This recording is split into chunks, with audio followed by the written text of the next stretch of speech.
Welcome to China in Focus. I'm Tiffany Meyer. In today's special episode, we sat down with James Gorrie, author of The China Crisis, writer for the Epoch Times, and blogger on thebananarepublican.com. He touches on the currency wars. Is the dollar's dominance dwindling? And what's China doing about it? Let's dive in. James, thank you so much for joining us today. Great to have you on the show. Thank you, Tiffany. It's a pleasure to be here. Right now, there's wall-to-wall coverage on the Ukraine-Russia crisis, and a big focus on that is the sanctions and also moving a lot of Russian banks and things off the SWIFT exchange. So in that vein, how does China fit into all this? Well, China is enabling Russia to do that. Russia has been subject to a lot of sanctions, as you mentioned. So much of that is grain exports and now oil as well. China is providing the much-needed market and liquidity for Russia to do that. And Russia is also helping China by purchasing or accepting yuan for those exchanges in grains and oil and so forth. So it's a symbiotic, one hand helps the other, one hand scrubs the other, as it were. So there's been talks of Russia and China trying to kind of move off the SWIFT exchange and almost create their own. I think you've also written about this. So in your kind of take, what's happening there? Sure. China formed what's called the SIPs, which is their alternative kind of SWIFT counterpart. SWIFT was designed to facilitate the transaction and trade in dollars. And China's system, which was started in 2015, was basically the same thing in renminbi, although it's got 1/10 probably the use in terms of banking and financial institutions. But they are accessing more and more partners with that, and Russia's part of that. Iran's part of that. Saudi Arabia may become part of that as well. So, as China grows in power and exerts itself, that is becoming more of an issue for SWIFT and for the dollar-denominated institutions. And James, you recently wrote an article titled, "What is the biggest threat to the U.S. dollar?" So what is the biggest threat to the U.S. dollar?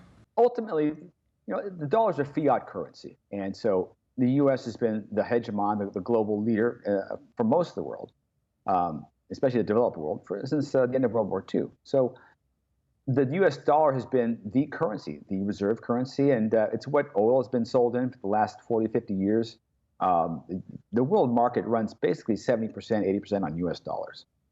However, because it's a fiat currency, much of that attraction has been the security and strength and stability of the U.S., okay, the confidence that the rest of the world has in the U.S. So I write particularly that it's not the instability or the instability, rather, of the rest of the world that threatens the U.S. dollar as much as it is the instability that the rest of the world sees in the U.S. So think back to 2008 and 2009 with the great financial crisis. What happened? The world's currencies or the world's investors and so forth, put their money in U.S. bonds, treasury bonds. Flight to safety, it's called, because people had confidence. The world had confidence that the U.S. economy was in command and control, and the U.S. wouldn't let the system fail.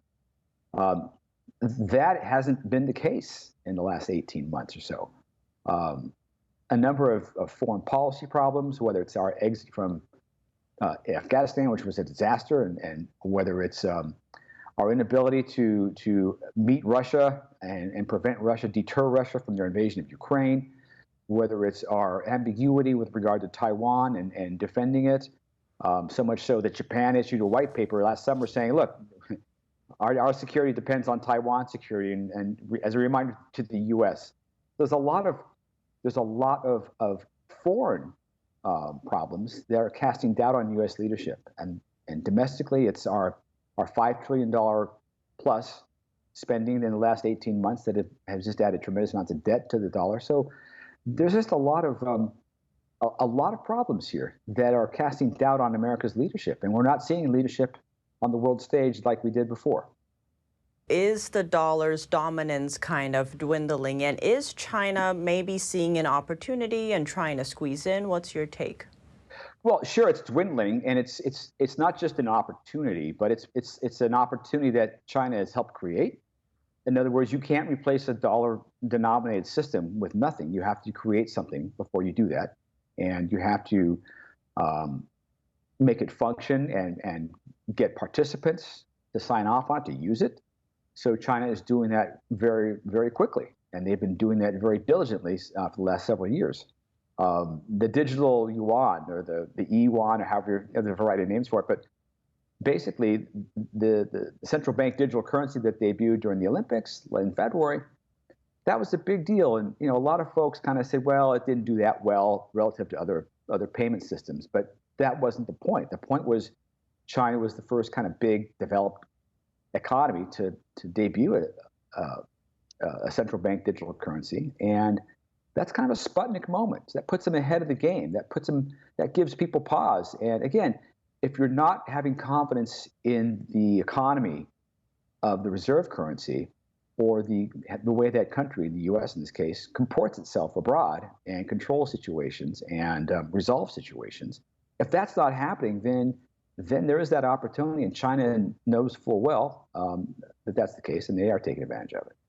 You also mentioned in your article a shift in world order, almost away from the U.S. hegemony. So how do you see that playing out, especially with the Russia-Ukraine war and kind of China being vague on that? There are a lot of ways to be a hegemonic power. I mean, the classic is you have a culture that translates well, that is mutually beneficial, a culture, an economic system, a political system. So the liberal democratic order has been just that. I mean, countries typically do better in it than they do outside of it. That's why China did so much to be accepted into the World Trade Organization back in 2000. They said whatever they had to say to get in it, because they knew that without being a part of it, life was much more difficult. So the U.S. world economic order, that's shifting, and we can see Russia. Russia was about that, but it's not just about kind of putting a border or a buffer between NATO and Russia. Yeah, that's part of it, but there's a smarter play there, I think, and that's capturing or controlling food supplies. So between Russia and Ukraine, that's about a third of the world's grain exports, and Russia has effectively stopped Ukrainian grain exports, 80% of it anyway, through their southern ports.